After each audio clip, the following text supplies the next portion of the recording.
तुम्ही भाषणात बोललेत की माझ्या खांद्यावरचं ओझं आता नाही उतरलंय, नेमकं काय त्याचा अर्थ काय घ्यायचा? नाही, खांद्यावरचं ओझं असं होतं की ज्या पद्धतीने भारतीय जनता पक्ष आमच्यावर हल्ले करायचे, भ्रष्टाचाराबद्दल सातत्याने आमच्यावर आरोप करायचे, नावं घेऊन मुश्रीफ साहेब असेल अनेक नावांबद्दल, आणि माझ्याकडे तर 24 लोकांची लिस्ट आहे ज्यांच्यावर आरोप केले आणि भारतीय जनता पक्षाने आरोप केले. यामिनीताई, मी परवाही कुठेतरी बोलले, मला 3-4 दिवसापूर्वी, यामिनी जाधवांची आणि माझी कधी ओळख नव्हती, पण यामिनीताईंची आणि माझी ओळख महाविकास आघाडीत झाली.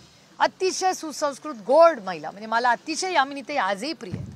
आणि मला यामिनीताईंच्याबद्दल मला आस्था आहे, कारण त्यांना कॅन्सर झाला होता. ज्या पद्धतीने त्या कॅन्सरला ती आमची भगिनी लढली आहे, मान गए यामिनीताईंना.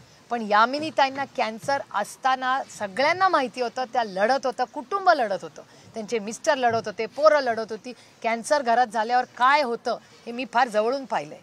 हे सगळं कॅन्सरचं त्यांच्या घरात आजारपणं चालू असताना भ्रष्ट जुमला पार्टीने त्यांच्यावर इन्कम टॅक्सची रेड केली, IT ची रेड केली. पुढे काय झालंय सगळ्यांना माहिती आहे. काय करावं त्या माऊलीनी? यामिनीताईंची काय चूक ह्याच्यामध्ये? ही दडपशाही नाही तर काय? अशी किती उदाहरणं माझ्याकडे डेटा आहे. मी कधी, आणि मी आमच्या पक्षातल्याची नावं बोलतच नाही आहे, तो आरोपांचा वेगळा. त्याच्याबद्दल मी ते कोल्हापूरचे कोण हो, घाडगे, समरजित घाडगेंना तर 50 वेळा प्रश्न विचारलाय. आणि भारतीय जनता पक्षाला, मुश्रीफ साहेबांच्या घरावर ज्या पद्धतीने भारतीय जनता पक्ष आणि समरजित घाडगेंनी हल्ला केला, मान गए. मी नेहमी म्हणते, मी कितीही कौतुक केलं तरी मुश्रीफ साहेबांच्या ज्या भाभी आहेत, मान गए. त्यांना खरंच मी नेहमी सलाम करते. काय लढली आहे ती ED आणि CBIच्या विरोधात.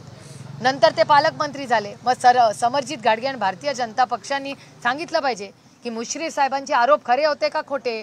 खरे असते तर काय करायचंय मोदीजी सांगतात, ना खाऊंगा ना खाणे दूंगा. मग त्याचं काय झालं? आणि जर खोटे असतील तर भारतीय जनता पक्ष आणि समरजित घाडगे जवाब दो. तुम्ही राष्ट्रवादी काँग्रेस पक्षाची माफी मागितली पाहिजे की आम्ही हसन मुश्रीफांवर जे आरोप केले ते खोटे होते. याचं उत्तर कोण देणार? याचं उत्तर भ्रष्ट जुमला पार्टीने दिलं पाहिजे. देश विदेशातील प्रत्येक घडामोडींचे लाईव्ह अपडेट मिळवण्यासाठी आता साम टीव्हीच्या सर्व सोशल मीडिया प्लॅटफॉर्मला लाईक, फॉलो आणि सबस्क्राईब करा. तसंच सर्व नोटिफिकेशनसाठी बेल आयकॉन प्रेस करायला विसरू नका.